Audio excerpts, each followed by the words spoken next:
vous connaissez certainement les Shir HaMa'alot, les cantiques, les psaumes des degrés, on va dire, parce que ça fait partie des psaumes du roi David.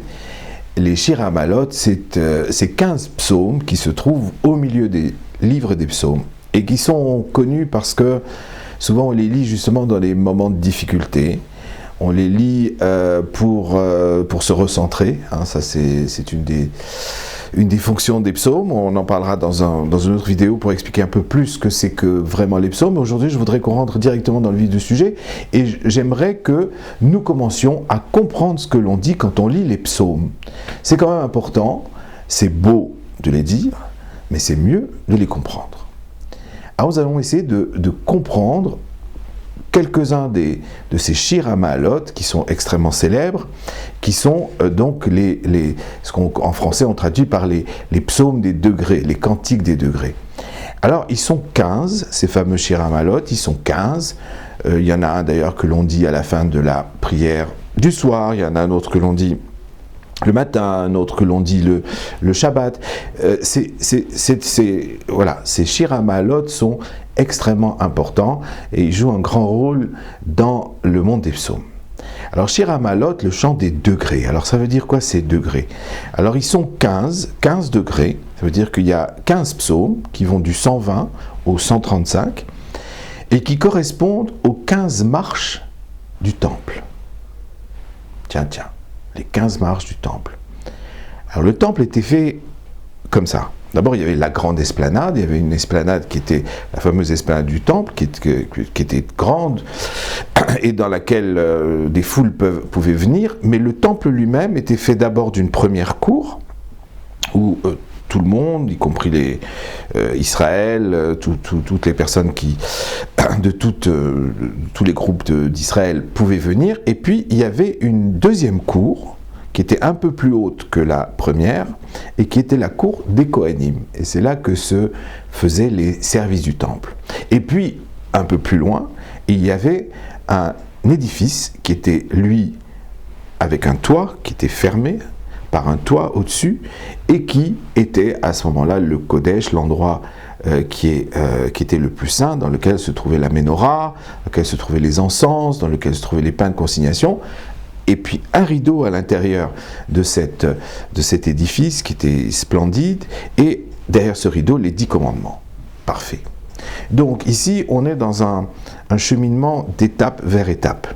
La cour d'Israël, qu'on appelle également Ezrat Nashim, dans laquelle évidemment il y a aussi les femmes, les hommes, et puis ensuite donc la cour des Kohanim, et puis voilà le Kodesh. Et donc entre la cour des Kohanim et ce qu'on appelle Ezrat Nashim, la première cour d'Israël, eh bien, il y avait ces fameuses 15 marches, ces 15 degrés. Alors, les psaumes sont à l'image de ces 15 degrés. Ces 15 degrés, évidemment, indiquent une élévation. Ils indiquent une élévation, ils indiquent petit à petit s'élever du monde, on va dire, de notre monde tel que nous le vivons, dans l'actualité, dans la vie de tous les jours, dans notre vie de tous les jours, pour petit à petit grimper vers quelque chose de plus spirituel, de plus universel, et à ce moment-là, nous distancier de ce que l'on vit, et puis, à ce moment-là, comprendre les choses, et puis s'élever vers Hachem, s'élever vers quelle que soit la conception qu'on ait de l'infini, on s'élève à ce moment-là. Pourquoi je dis quelle que soit la conception, c'est parce qu'il y avait également au temple des non-juifs qui venaient, qui étaient dans la grande esplanade et qui venaient également apporter des offrandes et faire des prières au temple, donc autour du temple. Mais à partir d'un certain niveau, vous voyez, il y a une sorte de... il y a le peuple juif qui rentre dans la première cour, puisque nous sommes peuple de Kohanim, peuple de prêtres, pour les peuples, et puis après il y a les Kohanim qui sont les Kohanim du peuple de Kohanim, et puis après il y a le Kohen Gadol qui rentre dans... Alors ici une sorte de cheminement de l'humain, comme si quelque part, eh bien on était tous reliés, et qu'on avait tous un rôle représentatif les uns par rapport aux autres. Alors ces Shir HaMa'alot, c'est donc des degrés qui vont monter petit à petit vers quelque chose qui est encore plus kadosh. Ce qui est très intéressant, c'est que sur ces degrés, sur ces fameux escaliers, il y avait, comme dans les psaumes, il y a de la musique, les psaumes sont en musique, eh bien il y avait précisément des musiciens. Il y avait sur ces degrés un orchestre qui jouait tous les jours, un orchestre de Lévi'im qui comptait jusqu'à 120 musiciens et qui tous les jours, sur divers instruments, jouait de la musique pour élever les chœurs. Alors ça aussi, ce sont des degrés. Ce sont des degrés qui marchent également avec la musique. Et c'est sur de la musique que les psaumes ont été écrits. Alors aujourd'hui, nous allons faire le psaume 120. Le psaume 120 qui est le premier des cantiques des degrés. Le premier de ces cantiques qui est déjà la première étape vers l'élévation. Alors on va le lire ensemble, on va le travailler ensemble.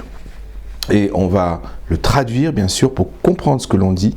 Et puis, on va également, bien entendu, le commenter. Parce qu'il y a évidemment des parties qui sont un peu plus complexes que d'autres.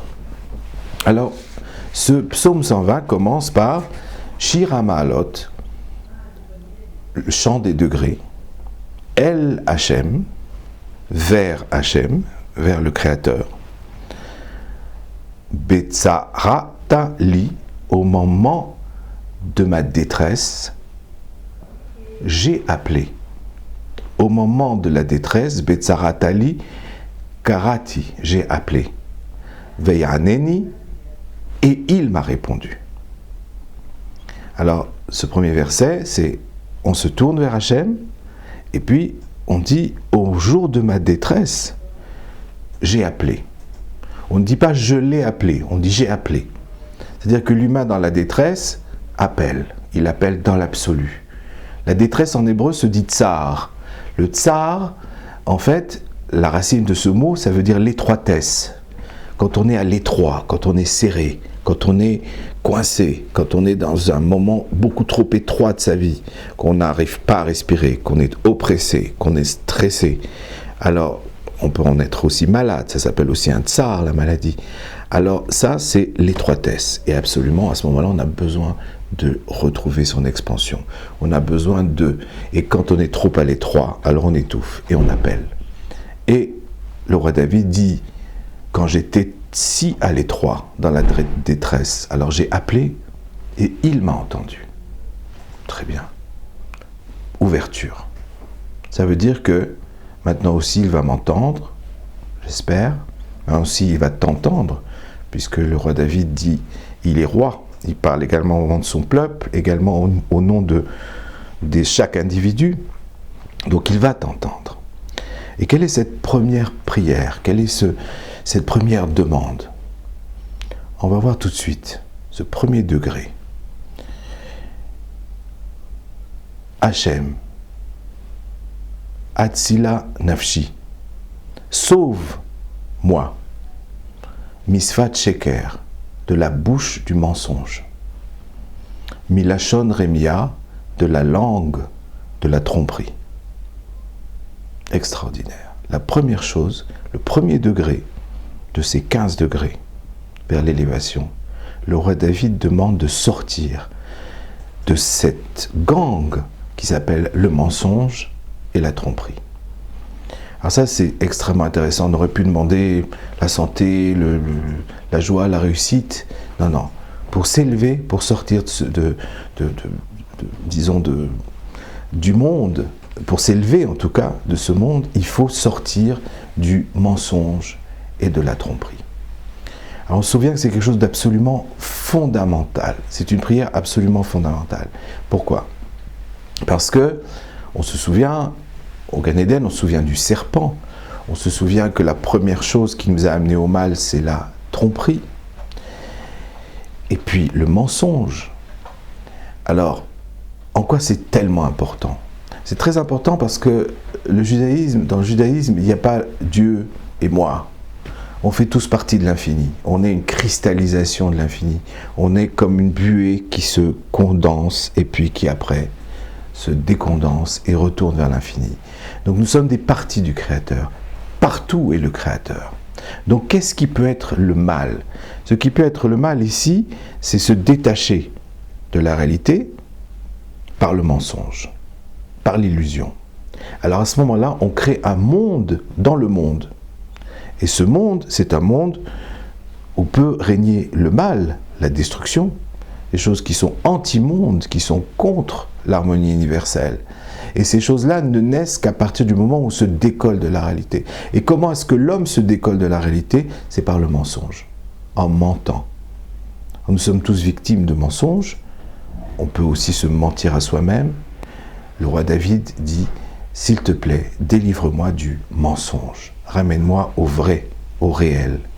Délivre-moi de l'achon mirma, de la langue de la tromperie. » Vous voyez qu'il utilise les lèvres du mensonge et la langue de la tromperie. Les lèvres, pourquoi les lèvres? Parce que les lèvres, c'est déjà extérieur. Le mensonge, il est déjà tout fait quand il vous arrive. Donc, il est sur les lèvres. Par contre, ce qui se produit au niveau de la tromperie, c'est qu'elle est à l'intérieur de soi et qu'elle n'apparaît pas. Donc c'est une langue qui va être fourbe, c'est une langue qui, elle, va faire en sorte que, eh bien, on va être trompé, on va être roulé, c'est le cas de le dire, et c'est la prière du roi David. On va faire, dans la vidéo suivante, on va faire la suite de notre Shir HaMa'alot.